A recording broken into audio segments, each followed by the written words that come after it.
नमस्कार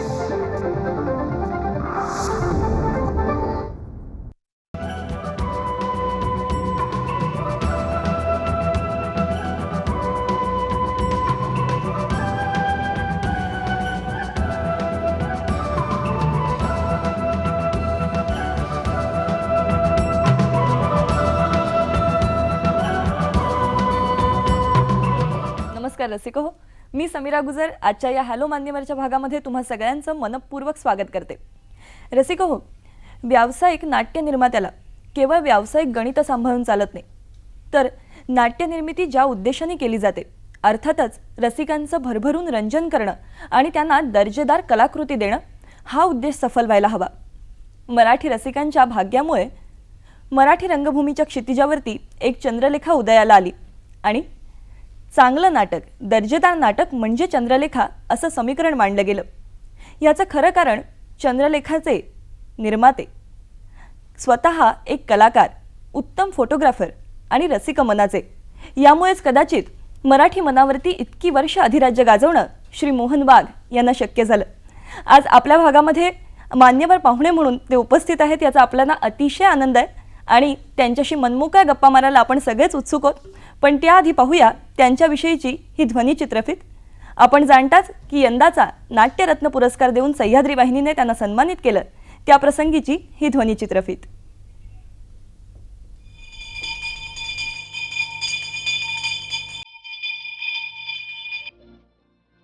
काही विक्रम माणसांना विक्रमवीर करतात, तर मोहन वाघांसारखे विक्रमवीर विक्रमांनाच अजरामर करतात.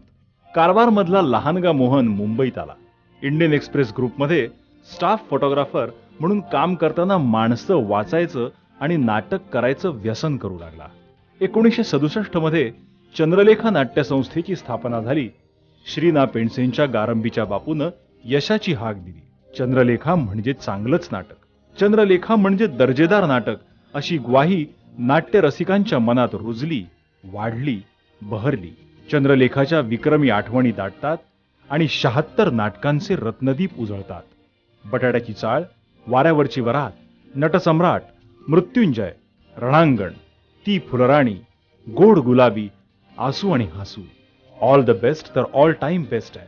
शनिवारवाडा, विक्रांत बोट, लंडनवर गगनभेदी झेप ताजीच आहे.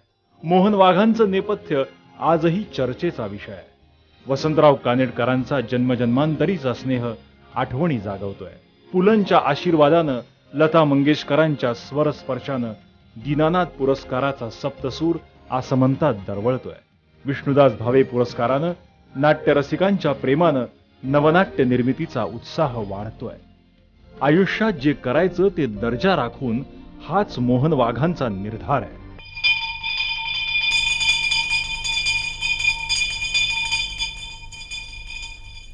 भेटूया आजचे आपले मान्यवर पाहुणे, ज्येष्ठ निर्माते श्री मोहन वाघ यांना. वाघ काका, या कार्यक्रमामध्ये तुमचं मनपूर्वक स्वागत आणि नमस्कार. आणि तुम्हाला सह्याद्री वाहिनीतर्फे जो नाट्यरत्न पुरस्कार मिळाला त्यासाठी अभिनंदन. थँक्यू. वाघ काका, तुम्ही स्वतः एक कलाकार, उत्तम फोटोग्राफर. तर मराठी घरांमध्ये खरं तर कॅमेऱ्याची तितकीशी परंपरा नसते. सणासुदीला 2-4 फोटो काढण्यापलीकडे तुमच्या काळात तर कॅमेराशी फारसा परिचय मराठी माणसाचा नव्हता. असं असताना तुमच्या हाती कॅमेरा कसा आला? नाही, जेव्हा मी actually I am from Karwar हा माझा जन्मगाव. तिथे शिकत असताना मला आवड होती फोटोग्राफीची. तेव्हा त्या काळात एक बॉक्स कॅमेरा मिळायचा कोडकचा, ई मॉडेल असायचं. ते घेऊन मी आपली फोटोग्राफी करत होतो गावात कुठे तिथे. कारण कारवार हे त्या भागातलं काश्मीर समजलं जातं, त्यामुळे निसर्गाचे नंतर बीच चौपाटीवरचे खूप फोटो काढायला मला आवडायचं. मोहन काका, तुम्ही म्हणालात की लहानपणी अशी फोटोग्राफीची आवड तुम्हाला लागली, मग यातलं रीतसर शिक्षण तुम्ही घेतलं का? तू हसशील मी जर तुला खरं उत्तर दिलं तर. कारण मी फोटोग्राफीचंही रीतसर शिक्षण घेतलेलं नाही किंवा नाटकाचंही काही मला कोणीही काही शिकवलेलं नाही. फोटोग्राफीमध्ये कोणी काही शिकवलेलं नाही किंवा नाट्यसृष्टीतल्या कुठल्याही कामात मला कोणी काही शिकवलेलं नाही. ते माझा हा गुरु आणि तो गुरु असं मला थापा मारायला आवडत नाहीत. जे मी शिकलो ते मी पाहून कष्टाने मिळवलेलं आहे सगळं. एकलव्यासारखी सगळी साधनं. एकलव्य वगैरे असं मी म्हणणार नाही, पण मी माझे प्रयत्न केलेत माझ्या. आपल्याला पहिला फोन आलेला आहे तो घेऊया. माधव खाडीलकर बोलतायत रायगड इथून. हॅलो. हा नमस्कार. तुम्हाला नमस्कार. सुरुवातीच्या काळात तुम्ही नाट्य दिग्दर्शन म्हणून काम करायला सुरुवात केली त्यावेळी तुम्हाला आलेल्या अडचणी त्या तुम्ही कशा निराकरण केल्या आणि त्याबाबत तुम्हाला आलेले अनुभव या संबंधी काही माहिती दिली तर होईल. तसंच काही गमती घडतात त्या संबंधी समजा का माहिती दिली तर बरं होईल. बर. नाट्य निर्माता म्हणून तुम्ही जेव्हा कारकिर्दीला सुरुवात केली तेव्हा काही अडचणी आल्या का? अडचणी म्हणजे माझा तो व्यवसायच नव्हता. आजही मी म्हणतो की फोटोग्राफी इज माय ऑक्सिजन, प्राणवायू आहे फोटोग्राफी. आणि ही मस्ती आहे, अंगात मस्ती असते ना माणसाच्या, जिद्दीने काही करावंसं वाटतं. ते जिद्दीपोटी मी हा व्यवसाय केलेला आहे, बाकी काही नाही. तेव्हा अडचणी येणं साहजिकच आहे, कारण मला ज्या व्यवसायातलं काही माहितीच नव्हतं त्यामुळे अडचणींचे डोंगर होते. पण एकदा ठरवलं आपण आयुष्यात की आपण नाव मिळवायचं आणि प्रवाहाच्या विरुद्धच पोहायचं. म्हणजे आपल्याला स्वच्छ पाण्यात पोहायला आवडतं म्हणून सांगितलं. मग तर आपण सगळ्या अडचणींवर मात मात करण्याचाच प्रयत्न केला पाहिजे. काका, अडचणींच्या बाजून आठवलं की असा एक प्रसंग तुमच्या आयुष्यात घडला होता की ज्या प्रसंगी एका महान संताची, एका विभूत्यांचा आशीर्वाद तुम्हाला लाभला होता आणि कदाचित तो तुम्हाला अडचणींवर मात करण्याची शक्ती देत असेल, तर त्या प्रसंगाविषयी काही सांगा. मी इथे मुंबईला जेव्हा शिकण्यासाठी आलो, स्कूल अपार्टमध्ये होतो, जे आपलं चौपाटीला राहत होतो माझ्या काकांच्याकडे. आज आहे तिथे आमचा काकांचा स्टुडिओ आहे. आज त्यांचा नातू पाहतो. वाघ स्कल्प्टर्स म्हणून मरीन ड्राईव्हला तुम्हाला दिसेल मोठा स्टुडिओ. तिथे मी राहत होतो शिक्षणासाठी. आणि तिथनं स्कूल अपार्टला मी जात होतो रोज. म्हणजे खिशात फारसे पैसे नव्हते. मुंबईत माझी फक्त जेवणा खाण्याची आणि राहण्याची सोय होती. त्यामुळे बसने जायचं किंवा चालत यायचं असं. आणि एक दिवशी मी असं चौपाटीला घरी बसलो होतो हॉलमध्ये, तर एक असे वयस्क गृहस्थ आले. अगदी लालबुंद माणूस, असे साधे कपडे अंगावर वगैरे, बैरागी टाईप, एवढे छोटेसे पांढरे केस. मला काही माहिती नाही मुंबईची, मी अगदी नवखा त्याप्रमाणे आले. आणि हॉलमध्ये आमच्या आले तिकडे मला म्हणाले, मला पाणी पाहिजे प्यायला. मी आत गेलो आणि ग्लासभर पाणी आणून त्यांना दिले प्यायला. पाणी प्यायले, नंतर असे सोफ्यावर आमच्या बसले थोड्या वेळ. आता मी निघतो म्हणाले. मला काहीच माहिती नाही. असं ठीक आहे. एकंदर रूप पाहून मी नमस्कार वगैरे केला. मुला तुझ्याकडे 5 रुपये आहेत का म्हणाले. आधीच मी भिकारी त्या काळात माझ्याकडे, पण लकीली आय डोंट नो, खिशात हात घातला, 5 रुपये होते माझ्याकडे. तर खिशातले 5 रुपये काढले नोट आणि मी त्यांच्या हातात ठेवली. त्याने 2-3 मिनटं माझ्याकडे पाहिलं आणि म्हणाले, तुझी मी परीक्षा पाहिली आणि ती नोट परत त्याने माझ्या हातात अशी दाबली. काळजी करू नकोस, तुझं भलं होईल. ते निघून गेल्यानंतर मला कोणतरी सांगितलं ते गाडगे महाराज. म्हणजे मला काही कल्पनाही नव्हती त्या गोष्टी. अविस्मरणीय असाच हा प्रसंग असेल. हो. आणि माझा विश्वास आहे त्या एका शक्तीवर. कोणी किती म्हणू दे, देव नाही, हे नाही, ते म्हणजे सगळं निर्माण केलं कोणी. खरं. पुन्हा वेगळ्या वेगळ्या प्रकारची फुलं, रंग, वास, कोणी केलं आहे सगळं निश्चितपणे. आणि तुम्ही त्याला परमेश्वर म्हणा, काही म्हणा, पण एक शक्ती आहे निर्माण करण्याची. प्रथम माणूस कोण निर्माण केला? बरोबर. कुठेतरी विश्वास ठेवा ना. मी ठेवतो मला.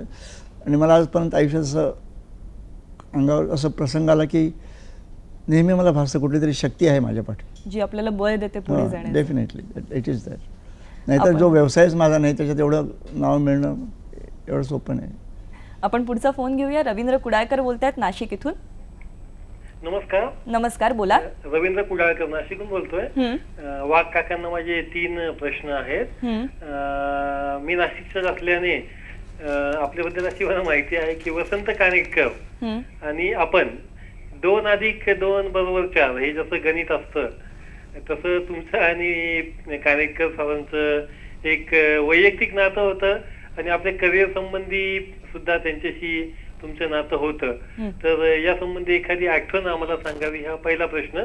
दुसरा प्रश्न असा आहे की 70+ तुमचं आज एज आहे, तर इतकं छानशी तब्येत आणि चांगलं व्यक्तिमत्व आपण आतापर्यंत टिकवलेलं आहे. इतके दौरे तुमचे असतात, इतकं काम तुम्ही करता, हे कसं काय सर शक्य होतं? हे आजच्या तरुण पिढीला एक आदर्श आहे, तर त्या संबंधी सुद्धा सांगावं. आणि तिसरा प्रश्न खूप महत्वाचा, की लता मंगेशकर कुटुंबाशी आपलं सहृदयाचे संबंध आहेत. परवा नाशिकला कालिदासला जो कार्यक्रम होता त्यामध्ये सुद्धा आपला तिथे पुरस्कार देण्यात आला आणि आपला सत्कारही झाला, तर याबद्दलही सांगावं. धन्यवाद. धन्यवाद. आणि सुरुवातीला विचारलं होतं की कानेटकरांबरोबर तुमचं जे मैत्र जुळलं होतं, आणि चंद्रलेखा हे नावही कानेटकरांनी दिलेलं नाव आहे. बरोबर. त्याची गंमत अशी आहे की ज्या क्षणी मी ठरवलं की आपली स्वतःची संस्था सुरू करायची, ते अगदी सगळ्या मेसमधनं सगळं चाललं होतं की मगाशी जो प्रश्न विचारला तुमच्यावर संकट आली वगैरे, तर हात दगडाखाली तर अडकले होते माझे. त्यामुळे मी ठरवलं की हा व्यवसाय पुढे चालू करायचा. वसंतरावांच्याकडे गेलो आणि म्हटलं असं झालं, मला आता स्वतःची संस्था सुरू करायची, काय करू? ते म्हणतो, कशाला काळजी करतोस, मी आहे ना तुझ्याबरोबर. म्हणजे लेखक म्हणून आय एम ऑलवेज विथ. तर म्हटलं मला आता, तुला म्हणाले मी नाव सुचवतो. जी मुलगी चंदा आहे, तू चंद्रलेखा नाव दे. तिचा जन्म झाल्यापासून मला सुगीचे दिवस आलेत. तेच लगेच मुहूर्त केला. म्हणजे एक गोष्ट मी अभिमानाने सांगू शकतो, वसंतराव काय किंवा वहिनी काय, आणि अगदी माझ्यावर खूप आईवडिलांच्या इतक्या ताकदीने प्रेम केलं. म्हणजे एखाद्याच्या पाठी असं पहाडासारखं उभं राहायचं म्हणतो ना आपण. आणि त्यातला महत्त्वाचा भाग, मागाशी 2 आणि 2 ते 4 म्हणाले ना, वसंतराव माझ्या आयुष्यात आले आणि 2 2 चे 100 झाले. 2 आणि 2 4 नाही. लक्षात आलं की नाही? हे जे मला प्रत्येकांच्याकडनं प्रेम मिळालं, त्याच्या जोरावर मी आज ह्या यशापर्यंत आलो आहे. मंगेशकरांचं तसंच आहे. आता गेल्याच आठवड्यात, एका आठवड्यात हे 2 मला पुरस्कार मिळाले. तर हा दोन्ही पुरस्कारांची मी एक म्हणेन की हा माझा एकट्याचा सन्मान नाही, की प्रेक्षकांनी तुमच्यावर प्रेम करावं लागतं, मायबाप प्रत्येकाने प्रेम करावं लागतं, ते तुम्हाला यशस्वी शिखरावर घेऊन जातात. खरं. मंगेशकर मंडळींनी मला मोहन मंगेशकर म्हणण्या इतपत प्रेम दिलं. लक्षात आलं की नाही? आता 7 वेळा मला ते मिळालं. ही की 7वी होती मंगेशकरांचा पुरस्कार. त्यामुळे मी सहज गमतीत दिदीना म्हटलं, लताबाईंना, हो आता 7 वेळा मला हे मिळालं.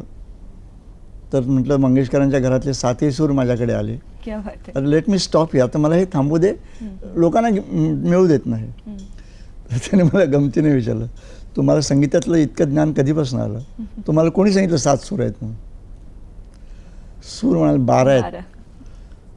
मग माझ्या डोक्यात प्रकाश पडला. म्हटलं 12 सूर आपल्याला माहिती आहे, लताबाईंच्याकडे परमेश्वर स्पर्शित असा वेगळा सूर आहे, तर कुणाला कुठे माहिती आजपर्यंत? समजलेलं नाही कोणाला. त्याचा शोध लागेपर्यंत मला पारितोषिक घेत राहिलं पाहिजे. आणि एक प्रश्न त्यांनी विचारला होता की आज तुमचं वय 70च्या पुढच्या घरात असतानाही तुम्ही ज्या उत्साहाने आणि ज्या उमेदीने काम करता, ही उमेद कुठून येते? आता मी सांगणं म्हणजे मोठेपण आहे तो. मी सिगारेट ओढत नाही, पान खात नाही, चहा पित नाही. तुमच्या मनावर ताबा पाहिजे. थोडीशी बिअर घेतो, पण त्याचं मला व्यसन नाही. कुठे हॉटेल्समध्ये गेलो, आणखीन पार्ट्यां, मी माझ्या टेबलवर बसून मला पाहिजे तेवढे कधी ड्रिंक घेतले तर, म्हणजे पण म्हणजे विस्की असलं काय नाही घेत. बिअर किंवा रेड वाईन थोडी घेतली तर.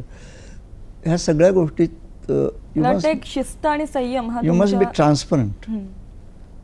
मी तुला एक माझं वाक्य सांगतो, शेक्सपियरचं नाही, माझं वाक्य लोकांना सांगितलं की वाटेल कदाचित शेक्सपियरचं वाक्य. Transparent people don't need curtains. तुम्ही ट्रान्सपरंट असलात ना, तुम्हाला पडद्यांची गरज लागत नाही. आणि आपण स्वच्छ वागायचं ठरवलं की एकदा तुमच्या मनातली भीती गेली ना, की आपण व्यवस्थित राहू शकतो. You can take care of your health also. आपण पुढचा फोन घेऊया. सुभाष केंकरे बोलताय. हॅलो, मी सुभाष केंकरे बोलतोय. हा बोला. हॅलो, हा बोला. सुभाष केंकरे अंधेरीवरनं बोलतोय. मोहन वाघांना मान्यवरांना प्रश्न विचारायचा आहे की तुम्ही जाहिरात क्षेत्रामध्ये का नाही उतरलात? त्यांचं एवढं इंटेलिजंट फोटोग्राफी असते, तर जाहिरात क्षेत्रात ते उतरले असते तर आम्हाला पण चांगल्या जाहिराती बघायला मिळाल्या असते. जरूर. त्यांची सोय मी माझ्या नाटकांच्या जाहिरातीपुरती केली ना. काय माहिती आहे की काही मित्र मला विचारतात, तुम्ही रेस्टॉरंट काय नाही काढलं?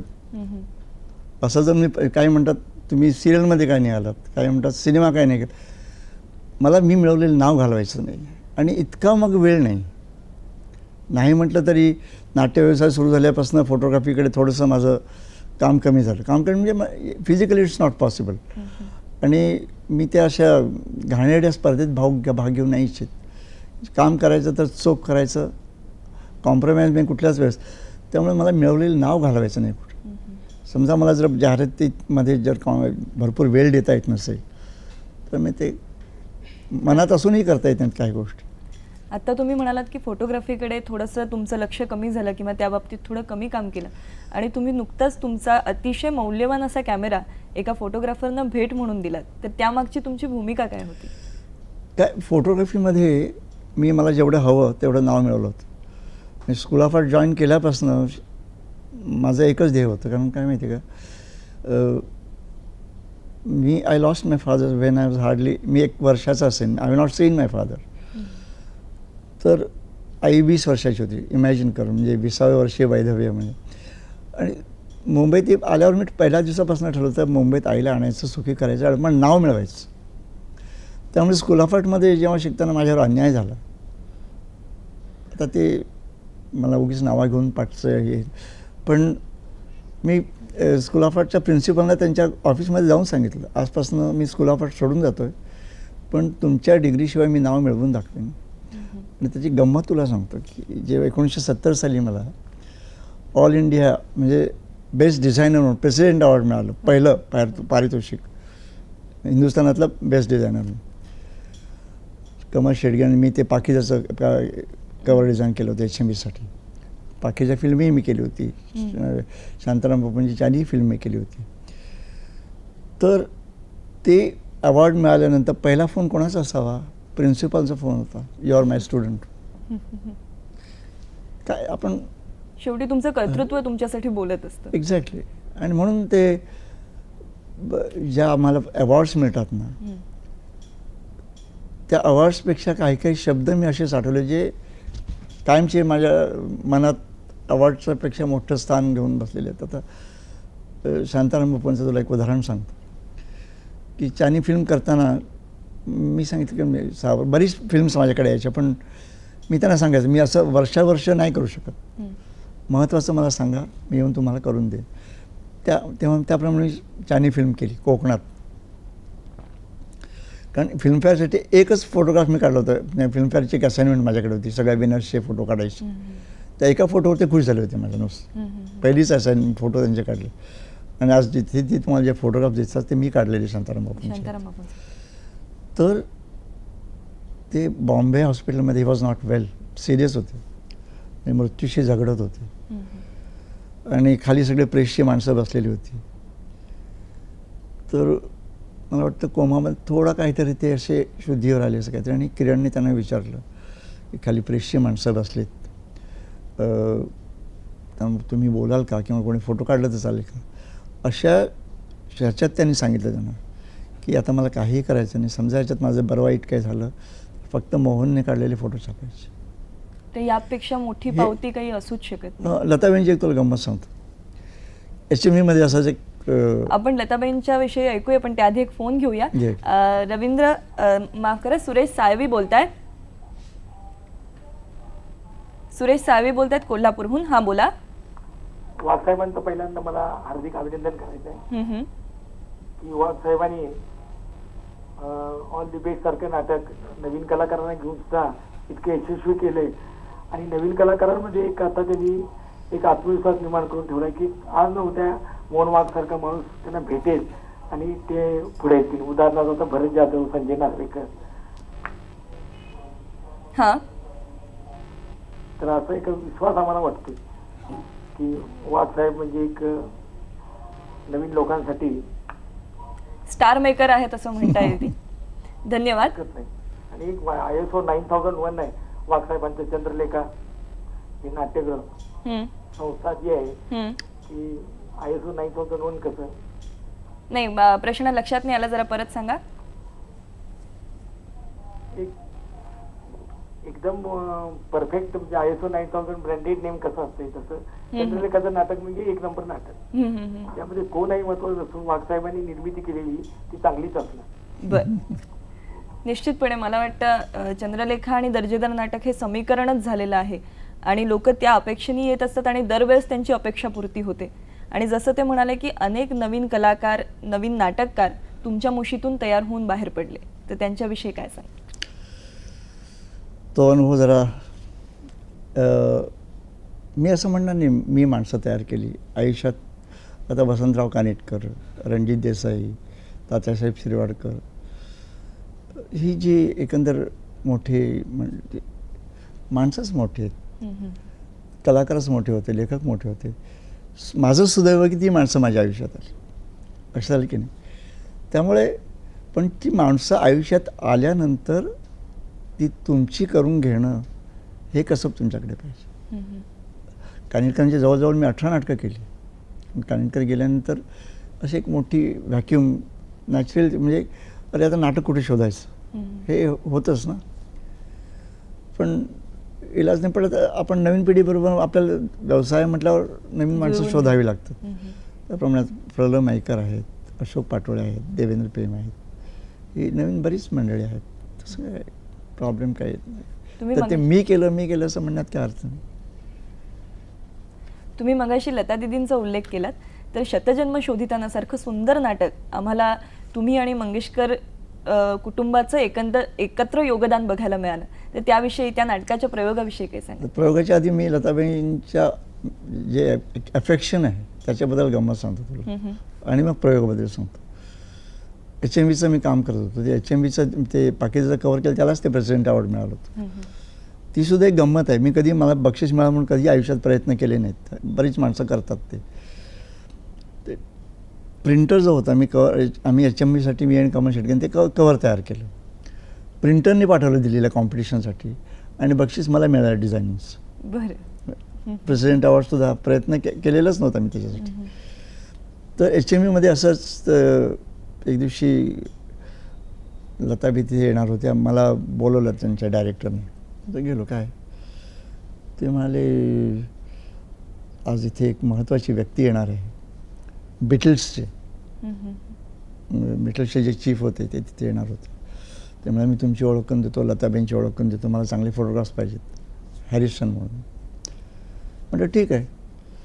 तर मी ते बाजूला बसलो होतो. काही वेळाने लताबाई आल्या तिकडे. तर हे ते बिटल AIचे होते, हॅरिसन, जॉर्ज हॅरिसन. तर माझी त्यांनी लताबाईंची ओळख केली. म्हणाले लताबाईंची काय तुम्हाला ओळख करून द्यायलाच नको, न लताबाईंची ओळख करून द्या, हे मोहन वाघ आहे. तर लताबाई तसे खूप मिस्किल आहेत. त्याने अगदी जसे काही ओळख नसल्यासारखे मला असं करून नमस्कार वगैरे केला. मी पण नमस्कार केला आणि मग तर ढामकन हसले एकदम.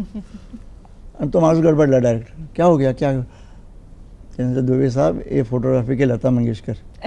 क्या बात आहे.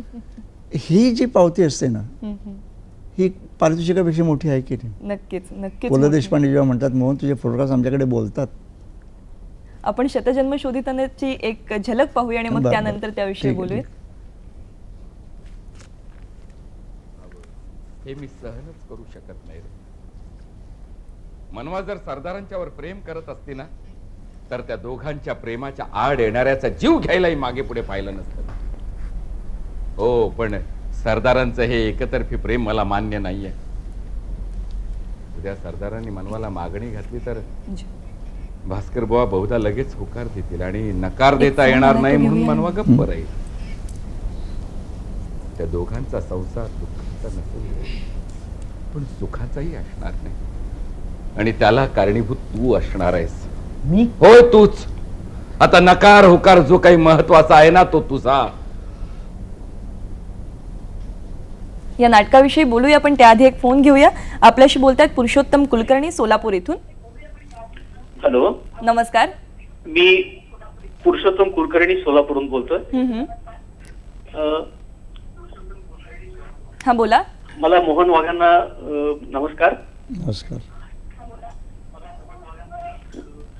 त्यांना प्रश्न विचारायच्या ऐवजी त्यांच्या समोर एक प्रपोजल मी असं ठेवणार आहे. आत्ताच्या मुलाखतीमध्ये मी असं ऐकलं की एका होतकरू छायाचित्रकाराला त्यांनी त्यांचा कॅमेरा सप्रेम भेट म्हणून दिलाय.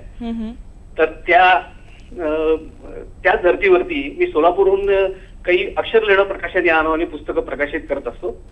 या क्षेत्रामध्ये मोहन वगैरे उत्तुंग कामगिरी केली आहे. तर ही सगळी त्यांची कामगिरी पुस्तक रूपानं लोकांच्या समोर यावी अशी माझी इच्छा आहे. तर हे काम मी मनापासून करू इच्छितो. त्यांनी मला परवानगी दिली तर मी त्यांचं चरित्र, आत्मचरित्र त्यांनी लिहिलेलं असलं किंवा त्यांनी जर मला परवानगी दिली तर ते मी करू इच्छितो. दुसरं असं की फोटोग्राफीच्या क्षेत्रामध्ये आजवर त्यांनी जे अनुभव घेतलेले आहेत, ज्या लोकांच्या समक्ष त्यांनी काम केलेलं आहे, त्यांच्या बरोबरच्या आठवणी काही पुस्तक रूपानं याव्यात अशी त्यांची इच्छा असली तर त्याही वर मी काम करू इच्छितो. त्यांच्या कारकिर्दीला पुन्हा एकदा माझ्या शुभेच्छा. धन्यवाद. मला वाटतं अशा आठवणी तुम्ही त्या संबंधात नाही, त्यांचा एक प्रश्न आहे, त्याचं उत्तर म्हणजे त्यांना माहिती नसावं. फोटोग्राफीवर माझं म्हणजे आठवणी दाटतात हे पुस्तक आलेलं आहे ऑलरेडी, ते त्यांना पाहता येईल. परंतु जे आत्मचरित्र वगैरे जे म्हणतात, आत्मचरित्र ह्या गोष्टीवरच माझा विश्वास नाही. कारण आत्मचरित्र लिहिणं म्हणजे त्याच्यात म्हणजे माझ्यापुरतं मी बोलतो. समजा आता फोटोग्राफीचं ते आलेलं आहे पुस्तक, तर नाटकाबद्दल मी जर लिहायचं ठरवलं तर एक स्वच्छ पानाबद्दल नंतर 2 बिघडलेली पानं मला लिहावी लागतील. इतकी माझ्या आयुष्यात बेईमान माणसं आलेत. त्यामुळे आपल्याबरोबर आपल्या एका कारकिर्दीत त्या माणसांचं आपण कशाला त्यांना अजरामर करून ठेवायचं, त्या एका भावनेपोटी मी ते करणार नाही. कारण जी माणसं आयुष्यात खोटं वागली त्यांना इतिहासात मोठं करून ठेवायचं. मी शिवाजी नाही किंवा त्या इतर औरंगजेब नाहीत, लक्षात आलं की नाही. तर मला I don't believe in that की आत्मचरित्र ही गोष्टच मला मान्य नाही. इतकी आत्मचरित्र आहेत, किती प्रामाणिकपणे लिहिले गेले आहेत, असा जर आपण विचार केला तर I don't believe in that. आपण शतजन्म शोधितानाच्या प्रयोगाविषयी बोलत होतो. सध्याच्या काळात संगीत नाटक करणं हा थोडासा धोका नाही का जाणवला, आणि मंगेशकरांबरोबर काम करण्याचा अनुभव निश्चितच कसा होता? धोका मी तुला पहिल्याच दिवशी सांगितले की प्रवाहाच्या उलट विरुद्ध पोहण्याचाच माझा स्वभाव आहे. त्यामुळे वाघासारखी एकदा झेप घेतल्यानंतर घाबरायचं नाही आयुष्यात, हे मी ठरवलेलं आहे.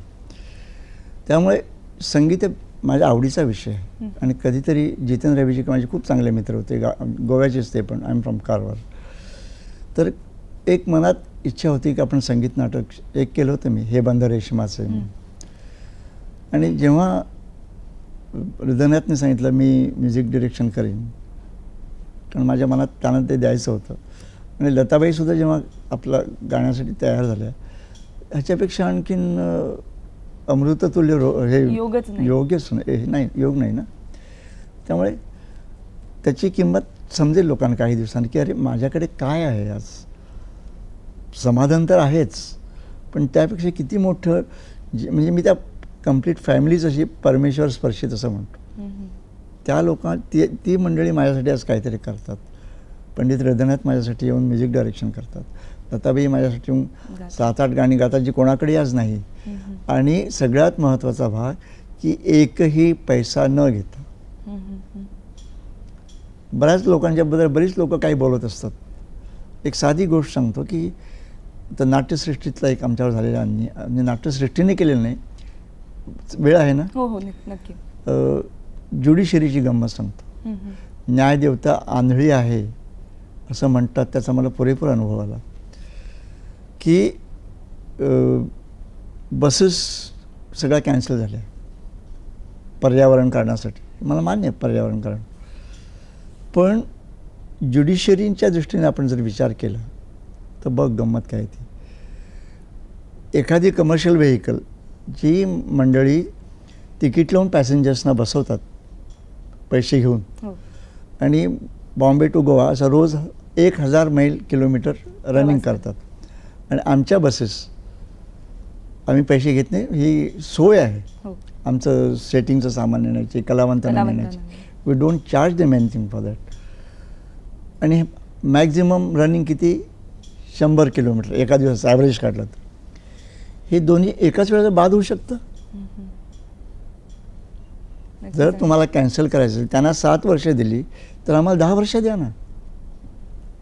आणि यात निर्मात्यांचं होणारं नुकसान 24 लाख रुपये माझे गेले, या वयात कुठनं आणायचे. कसा उभा करायचा धंदा परत. पण त्याहीपेक्षा माझं असं म्हणणं आहे की तुम्ही म्हणता CNG अरे जिथे आमचे दौरे येतात तिथे तुमचं CNGच मिळत नाही. म्हणजे थोडक्यात शेतकऱ्याला काय सांगायचं आपण, आम्ही तुला गहू जोंधळा काय देणार नाही, पण तू तीच जोंधळ्याची आणि गव्हाचीच भाकर किंवा चपाती खाल्ली पाहिजे, पोळी खाल्ली. How is it possible? या अन्याय नाही का आमच्यावर समस्येचा झालेला? विचार व्हायला पाहिजे. विचार व्हायला पाहिजे होता.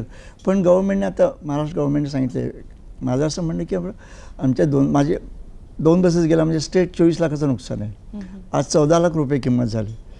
चेसीची किंमत 8-8 लाख रुपये. बरं असे किती लोकांच्या बसेस? 8 ते 10 मॅक्झिमम बसेस. यांना काय वेगळा नाही मिळाला? आशा करूया की निश्चितच या दृष्टीने काही गव्हर्नमेंटने सकारात्मक- सांगितलं की मामा कमीत कमी त्यांनी चेशीचे तरी पैसे द्यावेचे मला वाटतं त्यांनी. आपण पुढचा फोन घेऊया. आपल्याशी बोलतात ज्योती देव. हा बोलते. नमस्कार. नमस्कार. हा बोला. हा नमस्कार दोघांना माझा.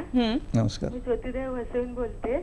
मला पहिला प्रश्न असा विचारायचा आहे की तुमची कानेटकरांची नाटकं बहुतेक शेक्सपियरच अवलंबून होती ती का, आणि मोहन तोंडवलकर, प्रभाकर पणशीकर हे तुमचे पूर्वीचे मित्र होते, तर जरा तुम्ही असे म्हणजे असं जरा म्हणजे वेगळे झाले असं का, म्हणजे असं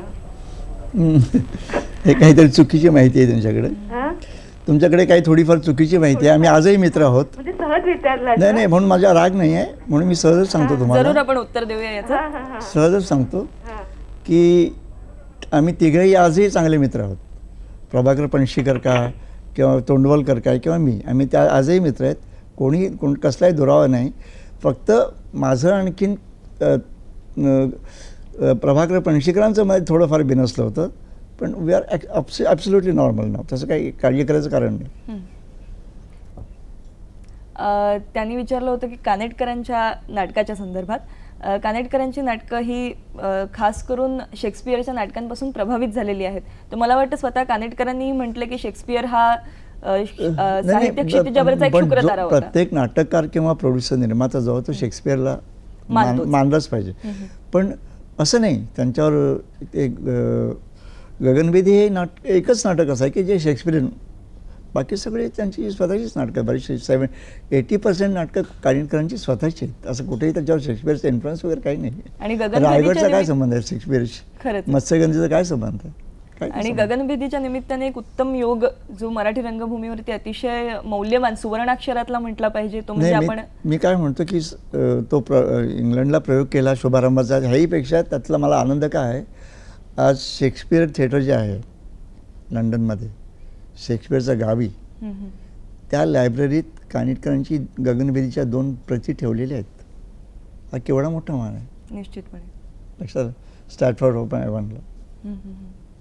आपण यानंतर तुमची जी नेपथ्याविषयीची तुमची परंपरा आहे की पडदा उमलत्या क्षणी टाळी पडते आणि ती नेपथ्यासाठी असते, तर यासाठी तुम्हाला हे कसं सुचतं? म्हणजे तुमची रंगसंगती, तुम्ही केलेलं नेपथ्य, यातलं कपडे बघ ना प्रत्येक वेळेचं अंगातले. नाविन्य. अंगातले कपडे पाहिले की तुला समजेल काय ते. काय मी फोटोग्राफर असल्यामुळे किंवा स्कूल ऑफ आर्टचा स्टुडंट असल्यामुळे I know how to play with the colours. लक्षात आलं की नाही? हे थोडं परमेश्वरी आपण मानू वाटल्यास.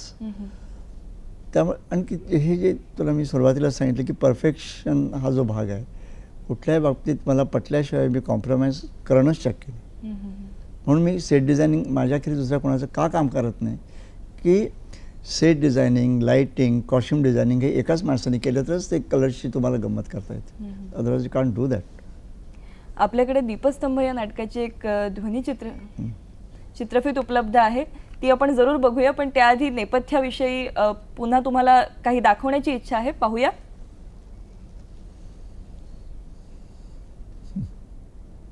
गौरवजी फ्लेवर्स.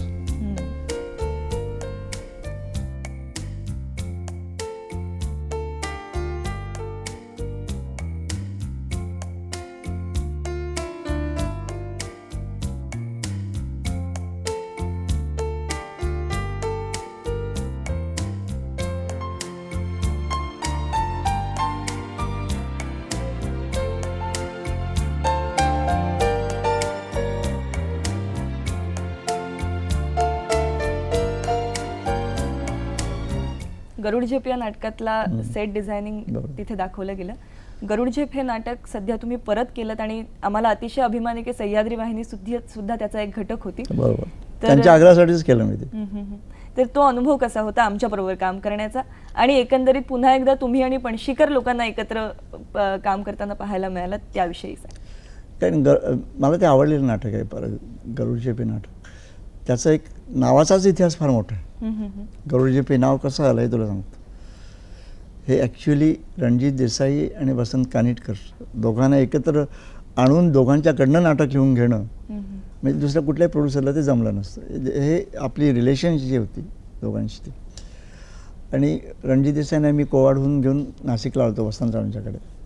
मीटिंग्स होत्या आमच्या आणि आम्ही वरती वसंतरावांच्या रूममध्ये बसलो होतो लिहायला. त्यांचं जी अगदी खाली बैठक अशी शाळेतली मास्तरांची असते तसं बसून ते लिहायची.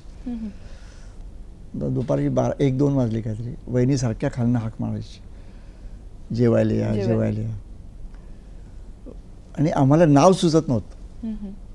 नाटकाचं नाव काय माझ्या डोक्यातनं काय आलं, रणजित देसाईंच्या डोक्यातनं काय आलं. आणि हे सारखे येतो येतो. शेवटी वहिनी वैतागल्या, अहो येता की नाही तुम्ही जेवायला गार. आणि त्या क्षणी वसंतरावांना गरुड झेप हे नाव सुचलं आणि म्हटलं चला आता जेवायला जाऊया. पण आत्ता ह्या विषयावर तुला एक आठवण सांगतो मी, जे मला आजही वाईट वाटतं त्या गोष्टीचं.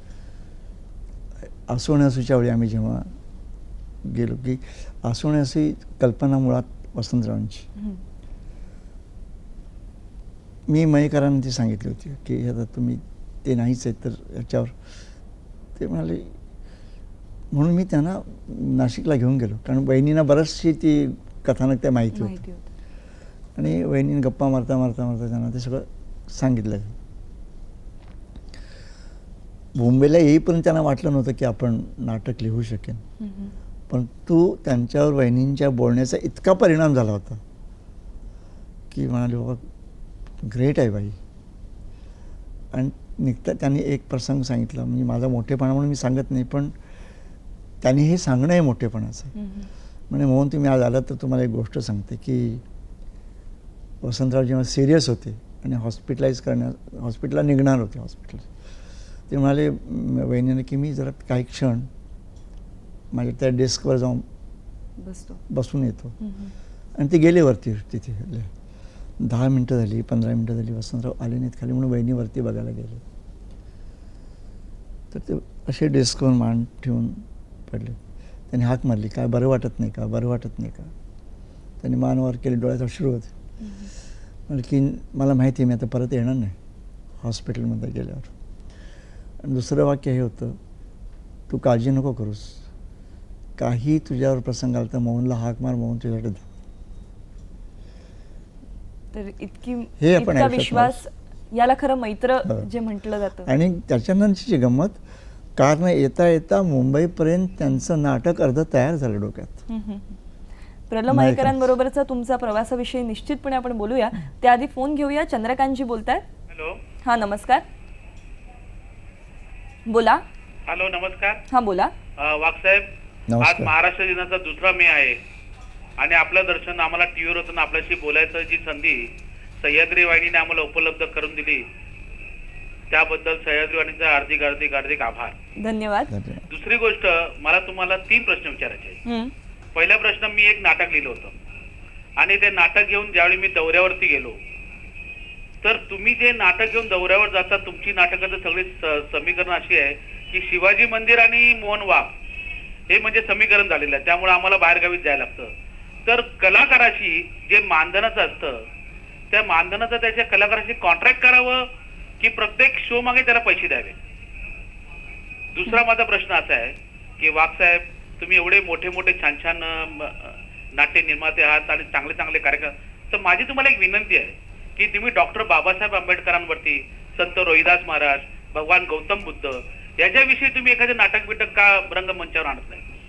आणि तिसरा माझा सर्वात महत्वाचा प्रश्न असा आहे की कालच तुम्हाला मी परवा टीव्हीवर बघितलं आणि त्या चायनीज रेस्टॉरंटमध्ये वाढदिवस साजरा करताना बघितलं. कौटुंबिक सुद्धा तुम्ही फार छान आयोजन करता. तर परवा तुम्हाला आम्ही नवनिर्माण सेनेचा सदस्याचा फॉर्म भरताना बघितला. तर आपण पक्षाशी पण संघटित आहात का त्याविषयी मला जरा उत्सुकता लागली आहे, म्हणून मी तुमच्याशी बोलू इच्छितो. ओके. धन्यवाद. हं. त्यांनी पहिला प्रश्न विचारला होता तो मला वाटतं व्यावसायिक गणितांशी संदर्भातला आहे की कलाकारांचं मानधन कोणत्या प्रकारे दिलं जावं. आणि दुसरा त्यांनी प्रश्न विचारला होता की तुम्ही बाबासाहेब आंबेडकर किंवा त्यांनी इतर ज्या संतांची नावं घेतली, गौतम बुद्ध, यांच्यावरती चरित्र नाटक करावं असं तुम्हाला वाटतं का? काय आता आफ्टर धिस एज मला कॉन्ट्रोवर्सीमध्ये भाग घ्यायचा नाही. अशा मंडळींची आज नाटकं करणं अतिशय धोक्याचं होऊन बसलं. कोण कुठलं कारण काढून भांडेल आणि नाटक बंद करायला सांगता येत नाही लेकडच्या काळात.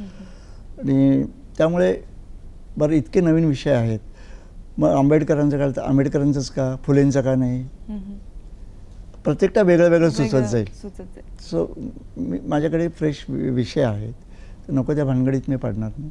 तिसरा प्रश्न त्यांनी जो विचारला होता की राजकारणी व्यक्तींशी नाईटचा भाग आहे, ते चालतच आलं की प्रयोग झाले की नाईट देणं, त्याला काही दुसरा इलाज ही आपली प्रथा आणि परंपरा. बरोबर.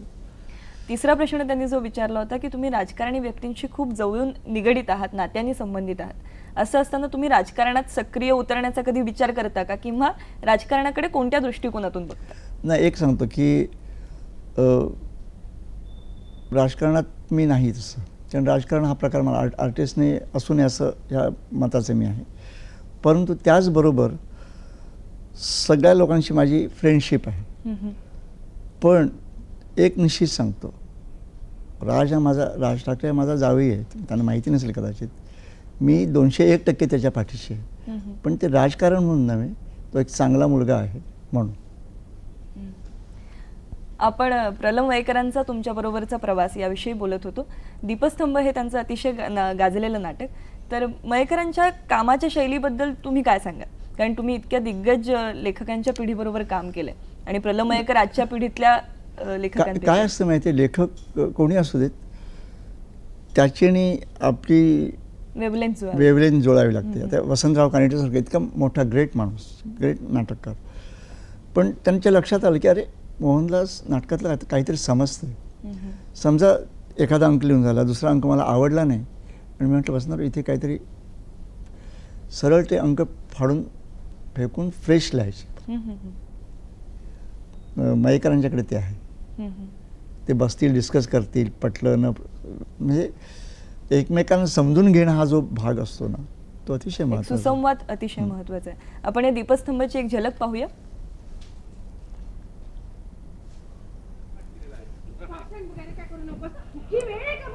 हीच वेळ आहे सेंदा पाडीला भाषण नाही करणार, काय कव्वाली करणार का? ऐक असं एक प्रसंग आठवतो असं म्हणतात ते. एक प्रसंग आठवतो, निशा ताई माझ्याकडे सांग, टाळ्या नंतर वाजव भाषणाच्या नंतर.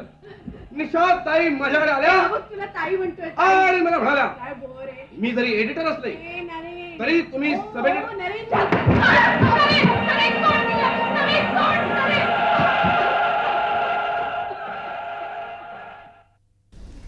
इतकी दर्जेदार आणि उत्तमोत्तम कलाकृती दरवर्षी तुम्ही रसिकांसाठी सादर करता, पण आजकालच्या स्पर्धांमध्ये जर बघितलं तर चंद्रलेखेच्या नाटक स्पर्धांमध्ये सहभागी नाहीत असंच जास्त वेळा बघायला मिळतं. याचं कारण काय? त्याचं एक महत्त्वाचं कारण तुला सांगतो की हे बा, मला जे आज सुदैवाने यश मिळालं, म्हणजे विष्णुदास भावे गोल्ड मेडल मिळालं, नंतर मंगेशकरांचे 7 वर्ष, आता तुमचा परवाचा नाट्यरत्न पुरस्कार, आणि असे कानेटकरांचे नाट्य इतके पुरस्कार मिळाले. हे पुरस्कार दिल्यानंतर परत मी SSCच्या परीक्षेला बसणं हे मला इन्सल्टिंग वाटतं. समजा तू एक गोल्ड मेडल घेऊन MA पास झालीस तर तुम्ही फॉर्म भरून परत SSCच्या परीक्षेला बसा. माझं असं म्हणणं आहे, तुम्ही पहा ना आमची नाटकं. आज 39 वर्ष झाली, 77 नाटकं झाली, आणि 14,000 प्रयोग झाल्यानंतर मी जर प्रोड्युसर आहे म्हणून फॉर्म भरणं माझ्या पाठीत कणा आहे, मी नाही तसं करणार. तर माझं म्हणणं आहे की तुम्ही या नाटकं पहा, आम्ही स्पर्धेत भाग घेत नाही असं नाही, पण मी फॉर्म नाही भरणार, हे अपमानास्पद आहे असं मला वाटतं. निश्चितपणे इतक्या वर्षाच्या कारकिर्दीनंतर ज्या निर्मात्याच्या पाठीत कणा आहे त्यांनी फॉर्म भरून परीक्षेला बसू नये असं मला वाटतं. म्हणजे अलीकडे काय झालं, माझं स्वच्छ मत आहे नाट्य व्यवसायात, आमच्याकडे त्यावेळेस 10 माणसं होती, आज 100 झालेत, आणि त्या 100मध्ये 75% कॉन्ट्रॅक्टर्स आहेत, they are not producers. I don't call them producers. लक्षात आलं की नाही. अशांच्याबरोबर आम्ही पण परीक्षेला बसायचं. हे मी मान्यच करणं शक्य नाही. आपण पुढचा फोन घेऊया. जयंत बोलतायत पुणे इथून. हॅलो. हा नमस्कार. हा नमस्कार समीरा. मी पुण्याहून जयंत साबणे बोलतोय. हा माझा मोहन वाघांना एकच प्रश्न असा आहे की त्यांनी रणांगण बंद का केलं आणि ते आता पुन्हा केव्हा सुरू करणार आहेत, का आम्ही वाट पाहतोय. बर. हा. रणांगण हे ऐतिहासिक नाटक, म्हणजे विषय ऐतिहासिक म्हणून नाही तर रंगभूमीवरचं एक ऐतिहासिक नाटक. बरोबर आहे. ते नाटक मी ज्या कारणासाठी केलं ते म्हणजे समाजाला पण एक काही देणं लागतं. पानिपत म्हणजे पराभव, पानिपत म्हणजे फजिती, हे एक समीकरण झालं होतं. जी मराठी लोकांची वृत्ती आहे. तर त्याच्यातले चांगले गुण तुम्हाला दिसलेच नाही. सदाशिवराव भाऊसारखा एक माणूस योद्धा शूरपणे लढला, त्याचं काहीच नाही दिसलं तुम्हाला. म्हणून मी ते मुद्दाम ती बाजू दाखवण्यासाठी ते केलं. आणि त्यावरती मला वाटतं कुठल्याही निर्मात्याने केला नसता इतका खर्च हो. तुम्ही आणि केला. बंद का केलं हेही सांगतो. काही कलावंत नालायकपणे वागले माझ्याकडे. हा चॅनल सुरू झाल्यापासून एक अत्यंत घाणेरडी प्रथा, म्हणजे रंगभूमीशी आमचं भयंकर प्रेम आहे असं म्हणणारी सगळी खोटी माणसं एक्सपोज झाली. रंगभूमीच्याबद्दल गप्पा मारणारी. माझं असं म्हणणं आहे की बा तुम्हाला 4 पैसे जास्ती मिळतात ना, जरूर करा. मग रंगभूमीवर जर तुमचं प्रेम आहे तर 10 दिवस रंगभूमीसाठी द्या आणि 20 दिवस तुम्हाला काय पाहिजे सिनेमाचे तुमच्या चॅनल्स काही करा, हरकत नाही. पण गप्पा मारायच्या रंगभूमीच्या आणि रंगभूमीकडे काम करायला कोणा वेळ. म्हणजे आज जवळजवळ 70% चॅनल्समध्ये दिसणारे माणसं चंद्रलेखीने तयार केलेली आहेत. पण त्यातली प्रामाणिकपणे किती निघून गेली? 60% माणसं बेईमानी करून निघून गेली. हा किती त्रास होत असेल. निश्चितपणे. पण मला त्याचं काही वाटत नाही, कारण जोपर्यंत आम्हाला नवीन घडवण्याची आमच्यात ताकद आहे तो आम्ही घडवत राहणार. काम करणाऱ्या लोकांना ही यांनी मिळवलेली नावं फार दिवस टिकणार नाही. ठीक आहे, थोडे फार पैसे मिळाल तुम्ही, पण ह्यांची नावं कायमची कोरली जाणार नाही. 100%. काका, काकूंनी तुम्हाला पूर्ण आयुष्यामध्ये जी साथ दिलेली आहे, अनेकदा तर असंही आम्ही ऐकलं आहे की प्रयोग जर होणार नसेल, काही कलाकार उपलब्ध नसतील, तर त्यांनी स्वतः स्टेजवर उभं राहून काम केलेलं आहे आणि प्रयोग पुढे पूर्णत्वाकडे नेलेला आहे. तर त्यांच्याविषयी काही सांगाल? नाही, तिने तर मदत केली. महत्त्वाचं म्हणजे माझ्या पाठीमागे आईचा आशीर्वाद आहे. आणि माझ्या मिसेसने जे केलं आहे, म्हणजे बऱ्याच वेळा तिने त्याचं मदत केली. परंतु एक अतिशय घाणेरडा प्रकार होता. हेच आता मी जे उदाहरण दिलं. एक नटी गेली होती कोल्हापूरला शूटिंगसाठी आणि मी चॅरिटी शो दिला शिवाजी मंदिरला, सोल्ड आउट शो. म्हणजे तेव्हा अगदी आपल्या अब्रूचाच प्रश्न असतो. आणि ज्या दिवशी प्रयोग त्या दिवशी सकाळी मला कळवण्यात आलं की येऊ शकत नाहीत. अशा परिस्थितीत माझी बायको त्या जिगर ह्या नाटकाच्या वेळी तिने येऊन भराभर स्क्रिप्ट वाचून 1 तास आधी येऊन तो प्रयोग पार पाडला. अशी साथ मिळायलाही खरंच खूप भाग्य लागतं. आपण पुढचा फोन घेऊया. शिवाजी जाधव बोलतायत. नमस्कार. नमस्कार बाब साहेब. नमस्कार. मी एक माजी सैनिक आहे आणि आपण तर मोठे निर्माता आहात, सूत्रधार आहात. मी एक छोटासा खेडेगावातला सूत्रधार, दिग्दर्शक, सूत्रधार सगळा आहे. आमच्या गावात प्रत्येक वर्षी एक नाटक मी दिग्दर्शित करतो आणि त्याला म्हणजे फळ मिळतं हे आमच्या खेडेगावाचं एक हे आहे. आणि प्रत्येक ठिकाणी हे होतच राहतं. परंतु आम्ही तुमच्या काहीतरी म्हणजे याच्यात बंधनात आहोत की तुमच्याकडून आम्हाला काहीतरी गुरुकिल्ली मिळावी, यासाठी मी आपणाला विनंती करतोय वाघ साहेबा. धन्यवाद. प्रामाणिकपणे करत राहा एवढंच मी सांगू शकतो. ठीक आहे. तुम्हाला जर यश मिळतंय तुमच्या गावात आणि तुमचं कौतुक करतात माणसं, तर अशीच प्रामाणिकपणे धडपड करत राहा. आणि मला वाटतं महाराष्ट्राच्या कानाकोपऱ्यात अशी नाट्यसेवा करणारे कलाकार आहेत, हे रंगभूमीचं भाग्य आहे.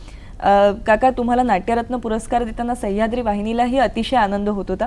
तुम्हाला हा पुरस्कार मिळाल्यानंतर तुमची प्रतिक्रिया काय होती? मी एका वाक्यात बोललो ना त्याविषयी. मी काय म्हटलं की पुरस्कार अनेक मिळत असतात, परंतु जसा दीनानाथ मंगेशकरांचा पुरस्कार मिळाल्यानंतर एक नाट्यसृष्टीतला सगळ्यात मोठा पुरस्कार, कारण की मास्टर दीनानाथ म्हणजेच हे पण नाटकाचं आयुष्य आहे. त्याचप्रमाणे सह्याद्री हे नाव मोठं आहे.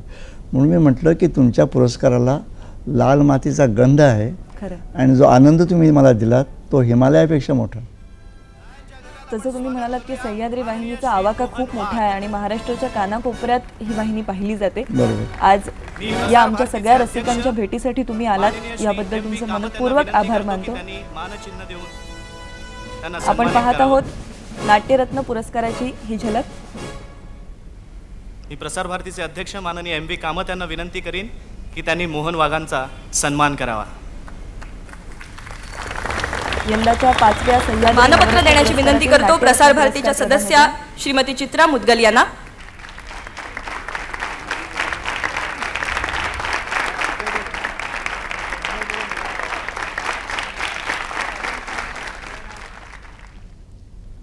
मुनकाका, आज तुम्ही आमच्या कार्यक्रमात सहभागी झालात आणि आमच्याशी इतक्या मनमुराद गप्पा मारल्यात त्याबद्दल मनपूर्वक आभारी आहोत. धन्यवाद. धन्यवाद. रसिको हो, आपली भेट होणार आहे पुढच्या मंगळवारी पुन्हा एकदा अशाच कुणा ज्येष्ठ मान्यवरासह अशाच दिलखुलास गप्पा मारण्यासाठी. आणि आज तुम्ही आमच्या कार्यक्रमात फोन करून जो प्रतिसाद दिलात, भरभरून प्रतिसाद दिलात, त्याबद्दल मनपूर्वक आभारी आहोत. भेटूया पुढच्या हॅलो मान्यवरमध्ये. तोवर नमस्कार. नमस्कार.